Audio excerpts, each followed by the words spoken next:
Doctor, local hero, former gym leader of Fuchsia City.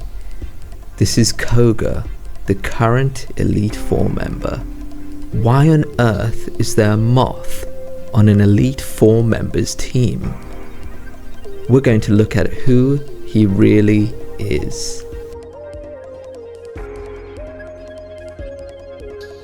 Nestled within the Kanto region, Koga emerged as a poison-type specialist gym leader and a ninja, whatever that means, that showed a hunger for power. After you beat him, he even mentions an interest in the Elite Four, which later leads to him achieving the position of the second Elite Four member of Kanto/Johto. He's seen as a hero in his city, as mentioned by the locals, and somewhat of a medical specialist or unofficial doctor who makes potions to treat his own Pokemon.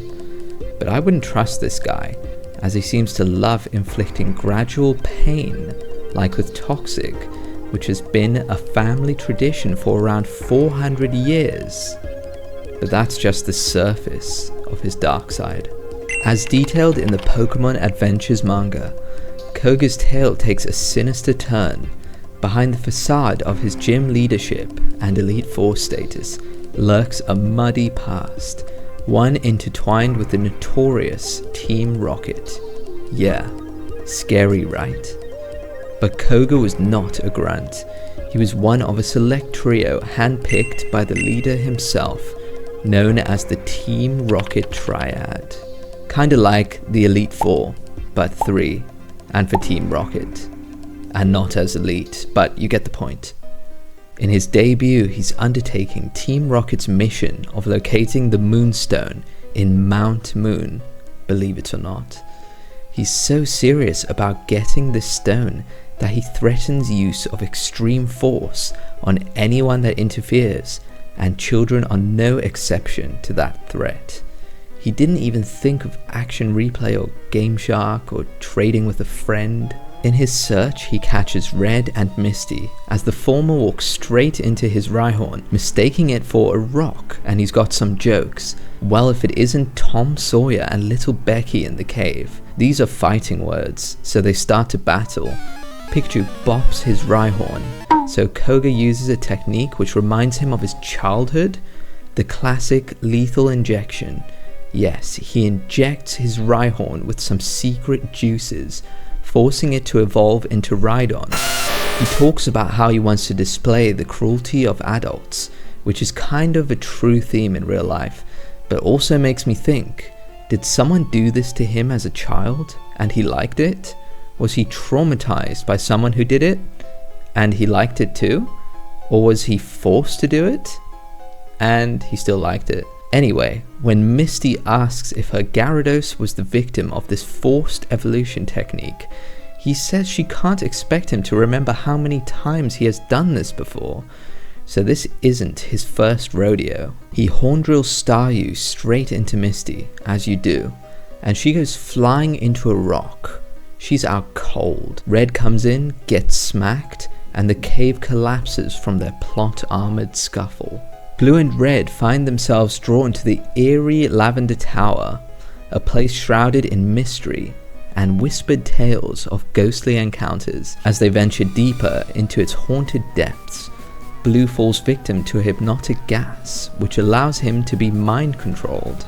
Red dispels the evil gas, revealing none other than Koga's Ghastly. He states that Team Rocket planned to build a base here, perfect as everyone is too scared to investigate the tower, and if anything strange happens, they just blame it on ghosts. The confrontation escalates as Koga unleashes his Arbok and commands it to unleash torrents of corrosive acid, which has been shown to instantly dissolve anything it touches. Blue and his Charmeleon's great synergy allow him to unexpectedly dodge the acid and decapitate Arbok. Koga doesn't care at all, and he's just frustrated at their level of plot armor, so he flies away. Team Rocket, being the fumbling idiots they are, decide to catch a whole legendary, Articuno, with a team of grunts.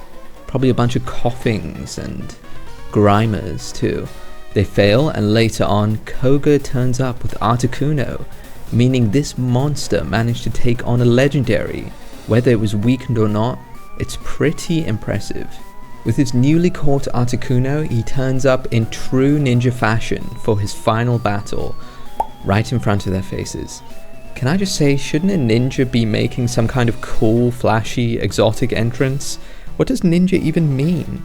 He's like, die, and tries to slash and kill Blue, and seemingly succeeds, then moves on to Red.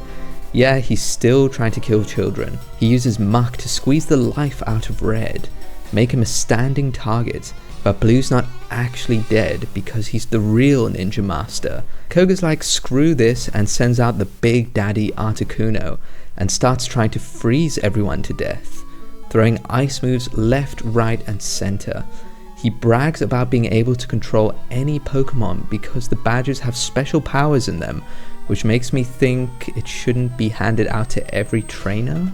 Then Charizard comes out like a true win condition and burns Koga, who's like, oh my gosh, a cover non-legendary, my only weakness, and disappears. His allegiance to Team Rocket paints a portrait of a man immersed in the depths of darkness. Koga's legacy remains shrouded in ambiguity, beckoning us to unravel the tangled web of his past. He's a cold hard criminal with no consideration for human or Pokemon life, possibly indicating childhood trauma. My guess is that the Team Rocket boss found him young and manipulated him, making him numb to all these horrific lethal injections and whatever other criminal activities they were up to. Thanks for watching this dive into Koga's activities outside his role as a gym leader and Elite Four member. If you found this interesting, let me know in the comments. If you enjoyed, also leave a comment about your favorite part, and don't forget to like and subscribe. Have a lovely day until next time.